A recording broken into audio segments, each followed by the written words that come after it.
ప్రభునందు నాకు అత్యంత ప్రియమైనటువంటి వారులారా, మన ప్రభువును రక్షకునైనటువంటి యేసుక్రీస్తు వారి యొక్క శుభనామములు మీ అందరికీ నా హృదయపూర్వకమైన శుభములు వందనములు తెలియజేస్తున్నాను.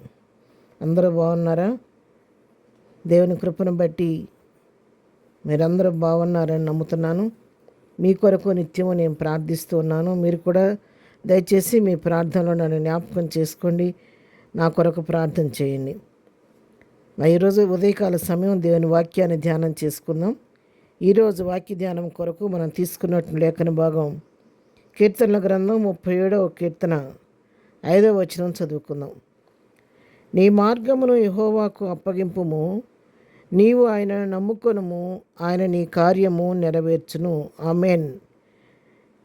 ఈ వాక్య భాగాన్ని మనం గమనించినట్లయితే, నీవు ఏదైనా ఒక కార్యం నీ జీవితంలో జరగాలి అని నువ్వు ఆశపడుతున్నట్లయితే, దేని గురించి నన్ను యోచన చేస్తున్నట్లయితే, నీ మార్గాన్ని యెహోవాకు అప్పగింపు, ఆయన నమ్ముకో, ఆయన నీ కార్యం నెరవేరుస్తాడు. ఎందుకంటే నీ స్వశక్తి మీద నువ్వు ఆధారపడి నాకు నేనుగా చేసుకోగలనని చెప్పని ప్రయాసపడి ఒకవేళ ఇంతకాలం విసిగిపోయి ఉన్నావేమో, ఉదయకాలం ప్రభువు నీతో నాతో మాట్లాడుతున్నాడు.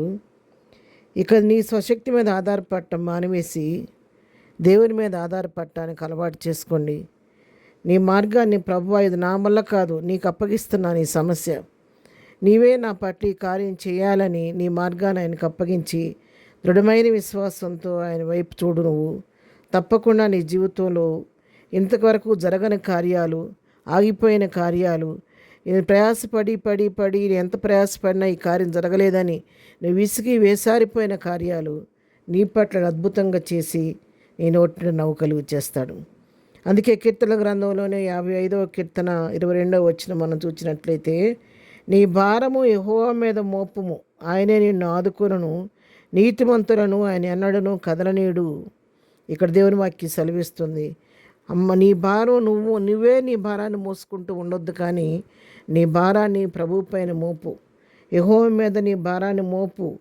ఆయన ఆదుకుంటాడు. ఆయన నీతిమంతుడుగా ఉంటే ఆయన ఎన్నడూ నేను తొట్టుపడనివ్వకుండా, కదలనీయకోకుండా ఆయన నిన్ను స్థిరపరిచి నీ పట్ల ఆయన కార్యాలు జరిగిస్తాడని ఇక్కడ వాక్యం సెలవిస్తూ ఉంది. యోబు గ్రంథంలో కూడా మనం గమనించినట్లయితే 22వ అధ్యాయం 28వ వచనం మనం చూస్తే, మరియు నీవు దేనినైనా యోచన చేయగా అది నీకు స్థిరపరచబడును, నీ మార్గముల మీద వెలుగు ప్రకాశించును. ఎప్పుడంటే మనం మన మార్గాన్ని ప్రభువుకు అప్పగించినప్పుడు, మన హృదయంలో తలంపు పుట్టకముందే, మన హృదయంలో ఆలోచన కలగకముందే, దేని గురించన్నా మనం యోచన చేస్తుండగానే మన మార్గాల మీద వెలుగు ప్రకాశింపచేసి కార్యకారి అయ్యండి మన పక్షంగా తన కార్యాన్ని నెరవేర్చే దేవుడై ఉన్నాడు. కాబట్టి మరి మనంగా మన భారాన్ని మోసుకుంటూ విసిగి వేసారిపోవటం కాదు, కానీ ప్రభువుకి మనం అప్పగించడం నేర్చుకోవాలి. సామెతల గ్రంథంలో జ్ఞాని అయిన సొలొమోను కూడా ఇవే మాటలు తెలియచేస్తున్నాడు. సామెతల గ్రంథం 16వ అధ్యాయం 3వ వచనం మనం గమనించినట్లయితే, నీ పనుల భారము యెహోవా మీద నుంచుము, అప్పుడు నీ ఉద్దేశములు సఫలమగును. జ్ఞాని అయిన సొలొమోను కూడా తన అనుభవం నుంచి చెప్తున్నాడు.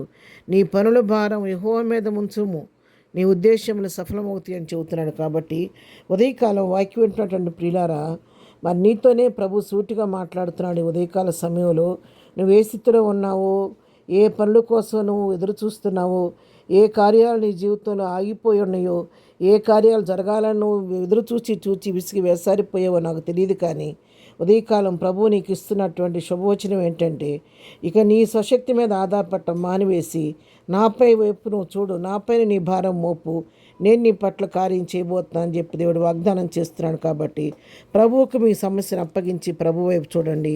ప్రభు కృప మీకు తోడుగా ఉంటుంది. ప్రార్థన. ప్రేమ కలిగిన తండ్రి, పరిశుద్ధులైన మా ప్రియ ప్రభువా, మీ పరిశుద్ధ పాదంలోకి వెళ్ళిన వందనములు, స్తుతులు, స్తోత్రాలు చెల్లిస్తున్నావు నాయన.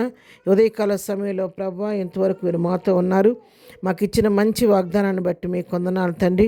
మా పనుల భారం మేము మోసుకోవటం కాకుండా నీకు అప్పగించి నీ దగ్గర నుంచి అడుగు పొందుకునే కృప మాకు దయ దయచేయండి. ఏదైనా దీవులతో నింపండి. ఈ దినం నాయన ప్రభు చేస్తున్న పనిపాట్లో రాకపోకల్లో మీరు తోడుగుండండి. ఏదైనా బర్త్డే మ్యారేజ్ చేసుకున్న బిడ్డను దీవించి ఆశీర్దించమని, ఈ ఉదయకాల దీవులతో ప్రతివారం నింపి నడిపించమని యేసు నామములో ప్రార్థించి వేడుకొంచున్నాం తండ్రి. ఆమేన్. ప్రభు కృప సదాకాలము మనందరికీ తోడై ఉండి నడిపించునుగాక. ఆమేన్.